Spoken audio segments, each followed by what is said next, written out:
Hi అండి. ఈ నెల డిసెంబర్ 4 గాను చంద్రబాబు నాయుడు గారు ప్రభుత్వం కొలువుదీరి ఆంధ్రప్రదేశ్‌లో 6 నెలలయింది. ఈ 6 నెలల కాలంలో మనం కొంచెం అనలైజ్ చేసినట్లయితే ఆయన ఏ విధంగా సంపద సృష్టించారా? ఏదైనా సృష్టించారా? క్రియేట్ చేశారా? ఆ దిశగా అయితే ఏదైనా అడుగులు పడిందా అనంటే మనకు తెలిసి ఎక్కడ అడుగులు పడలేదు. ఆ దిశగా పేపర్స్‌లో గూడా వాళ్ళ కరపత్రాల్లో గూడా ఎక్కడ ఎయలేదు. అయితే ఇక్కడ జరిగింది ఒకటే పెన్షన్ ఇంక తప్పదు పెన్షన్ అన్నట్లు పెంచి ఇచ్చారు. దాంట్లో భాగంగానే వాలంటీర్స్ ఎగిరిపోయారు. ఈ ఈ సచివాలయం వాళ్ళు ఆ జాబ్‌కి ప్రమోట్ అయ్యారు. ప్రమోట్ అనకూడదు దీన్ని.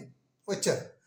అయితే ఇంక మిగతా విద్యా దీవెన గావచ్చు, నిరుద్యోగ భృతి గావచ్చు, 15,000 ఆడవాళ్ళకి, వాళ్ళకి గావచ్చు, ఇక రైతులకి 20,000 ఇవన్నీ కూడా ఎవ్వరు గాని బయట పత్రికలో గాని ఏమీ మాట్లాడటంలే. ఖాళీ ఖజానా అంటున్నారు. ఖాళీ ఖజానా తెలిసి కదా ఈయన గవర్నమెంట్ వచ్చింది.